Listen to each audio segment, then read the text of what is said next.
नमस्कार, मैं विकास कुमार स्वागत करता हूं हमारे इस YouTube चैनल में जिसका नाम है एम्पायर ऑफ व्यूज।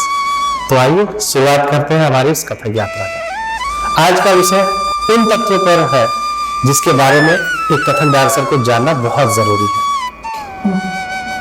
पहली बात है लय यानी स्पीड, दूसरी बात है ताल और मात्रा, तीसरी बात है ताली खाली और सम के बारे में, चौथा है अंग।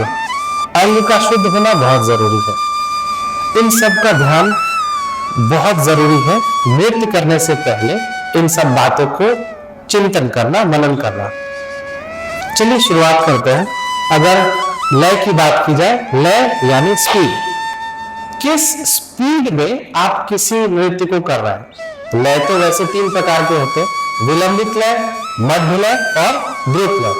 विलंबित लय का मतलब होता है धीमी गति यानी स्लो स्पीड। जब भी किसी बात को या किसी नृत्य को स्लो स्पीड में किया जाए तो उसको हम विलंबित लय कहते हैं। नृत्य के भाषा के साथ अगर हम इसका उच्चारण करें तो जैसे ता थे थे तक आ थे थे तक।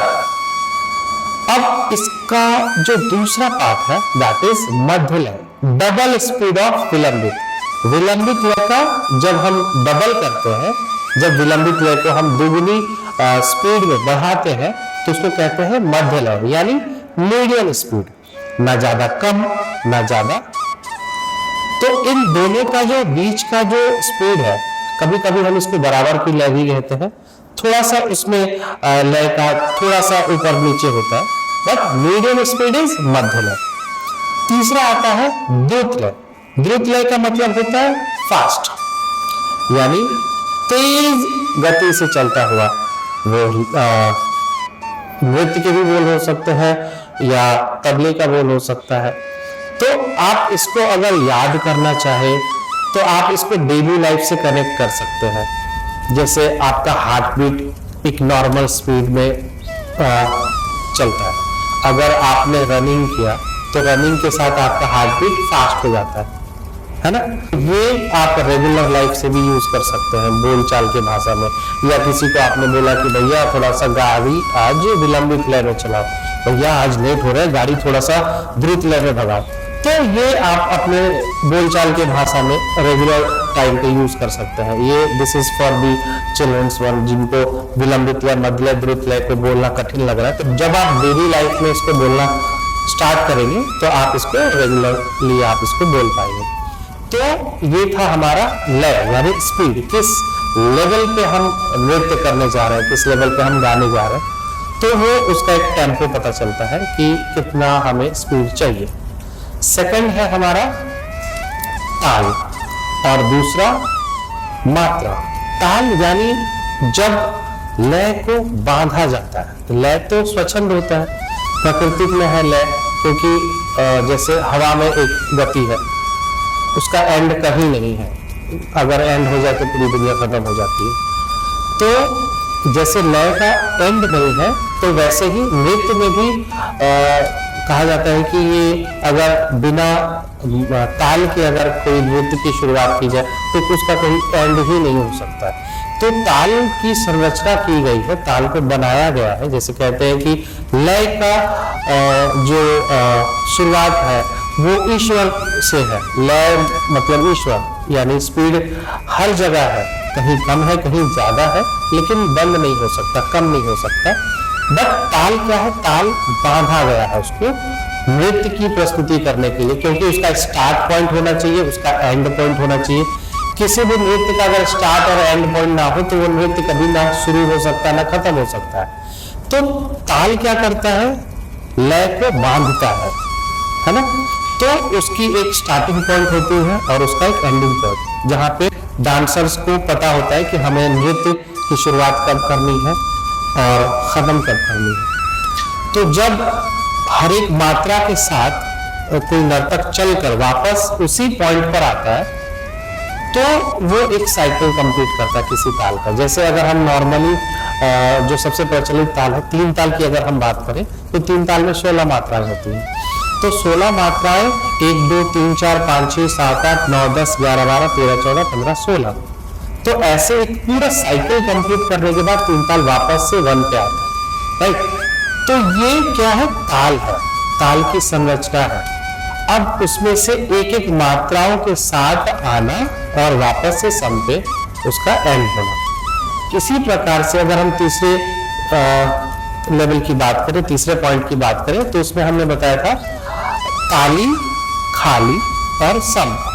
तो कुछ मात्राओं में तालियां होती हैं, कुछ मात्राओं में खाली है। तो जैसे 3 ताल में हम पहली मात्रा में हमने ताली बजाया, फिर 5वीं मात्रा पे हमने ताली बजाया और फिर 9वीं मात्रा पे हम खाली कर रहे हैं। तो ये एक वजन की बात है। जब तबले पे ताल को बजाया जाता है तो धा धूम धूम धा, धा धूम धूम धा, तो उसमें दोनों धा यानी डग्गू और तबला दोनों को मिलाकर जब बजाया जाता है तब बनता है धा। और खाली जो है, जैसे धा धूम धूम धा, धा धूम धूम धा, ना, तो ना में सिर्फ राइट हैंड बजता है, दूसरा लेफ्ट हैंड नहीं बजता है, वो बिल्कुल खाली रहता है, इसीलिए उसमें हम ताली ना देकर खाली देते हैं। तो कभी भारी और खाली यानी वजन किसी में लगता है और किसी में नहीं लगता, उन दोनों को मिलाकर इन ताल की रचना की जाती है। इसी प्रकार से ताली और खाली की जाती है। उसके बाद सम, सम पर मैंने बताया, सम का मतलब होता है यानी किसी भी मात्रा से उठकर पहली मात्रा। आप ये भी कह सकते हो कि किसी भी ताल की पहली मात्रा को हम सम कहते हैं।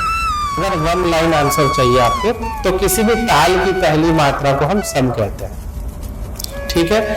यानी आप 3 ताल की बात करेंगे तो 3 ताल में सबसे पहले हमारा वर्ड आता है धा, ठीक है, और आखिरी वर्ड भी हमारा धा है। तो पहली मात्रा और आखिरी मात्रा के बाद जैसे हम अगर ताल को पढ़ते हैं तो ताल में धा धिन धिन धा, धा धिन धिन धा, धा तिन तिन ता, ता धिन धिन धा। आखिरी मात्रा हमारा धा धिन धिन धा है, बट ये धा सम पे नहीं आएगा। ताल तो यहाँ खत्म हो जाता है, लेकिन ताल एंड यहाँ किया जाता है। क्यों? क्योंकि ताल कभी खत्म नहीं कर सकते, वो कंटिन्यूअसली हमारे नेचर में है। तो वो हर ताल की पहली मात्रा एंड वही होगा। जैसे हम किसी ताल को पढ़ते हैं तो एंड यहाँ होता है, लेकिन जब हम कोई कॉम्पोजिशन पढ़ते हैं तो उसका एंड यहाँ नहीं होता है, उसका एंड होता है 1 पर, है ना। 5 6 7 8 9 10 11 12 13 14 15 16 1 तो 1 पर आने के बाद ही किसी ताल का समापन होता है, मतलब एंड होता है। चाहे तीसरा पॉइंट है हमारा ताल, मात्रा और सम। ताल का मतलब ताली से है कि आपने किस मात्रा में कितनी ताली दी है, और खाली का मतलब है जब आप सशब्द ना करके निशब्द करते हैं यानी ताल नहीं बजाते हैं, उसको कहते हैं खाली।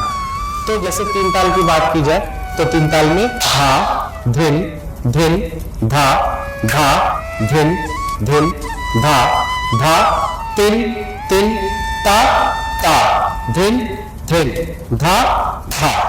तो हमने पहली मात्रा पे ताली बजाई, उसके बाद 5वीं मात्रा पे, 9वीं मात्रा पे हमने खाली किया। खाली का मतलब ताल नहीं बजाया, तो दैट इज खाली। और यहाँ पे हमने 13वीं मात्रा पे किया।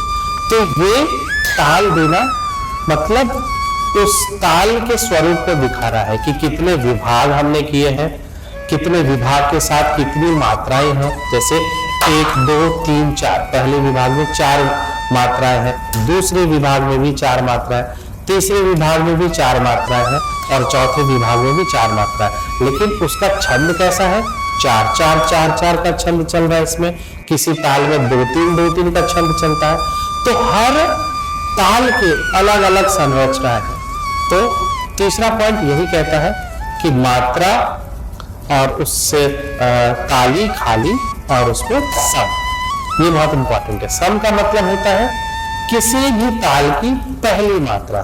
पहली मात्रा का मतलब अगर हम 3 ताल की बात करें तो धा से हम ताल की शुरुआत कर रहे हैं, तो धा मतलब पहली मात्रा है, तो इसको हम सम बोलेंगे कि 3 ताल में जो धा है उसको हम सम से शुरुआत कर रहे हैं। पहली मात्रा धा से शुरुआत कर रहे हैं। और इसका एंड भी वापस एंड, जैसे अगर हमने 1 to 16 तो 16 नंबर को हम सम नहीं मानेंगे, 16 के बाद 1 आता है, जैसे 1 2 3 4 5 6 7 8 9 10 11 12 13 14 15 16।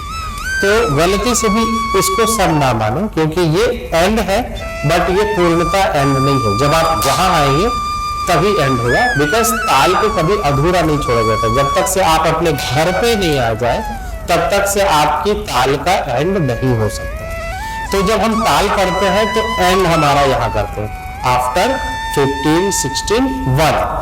तो 1 स्टार्टिंग पॉइंट भी है और 1 एंडिंग पॉइंट भी है।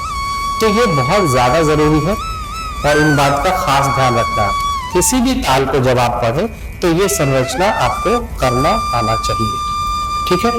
और इसी प्रकार से जब आप नृत्य की शुरुआत करें तो सबसे पहला पॉइंट आपको याद रखना है, जो हमने बताया। सबसे पहला पॉइंट लय, यानी आपकी स्पीड अच्छी होनी चाहिए। इधर यू आर डूइंग विलंबित, मध्य और द्रुत। सेकंड पॉइंट हमने बताया था आपको ताल और मात्रा के साथ। तीसरा पॉइंट हमने बताया ताली, खाली और समकाली का। चौथा अंग। जब आप अंग का शुद्ध तरीके से मूवमेंट अंग अच्छे से प्रदर्शन करते हैं तब आपका एक कंप्लीट डांस दिखता है, माना जाता है। तो इन बातों का आपको खास ध्यान रखना है जब भी आप नृत्य की शुरुआत करें। तो इन सब बातों पे आपको बहुत अच्छी पकड़ बनानी है ताकि आपका प्रेजेंटेशन बहुत अच्छा जाए। ऐसे ही रिलेटेड वीडियो के बारे में जानने के लिए या सीखने के लिए हमारे इस चैनल को फॉलो करें, कथक यात्रा का हिस्सा बने। नमस्कार।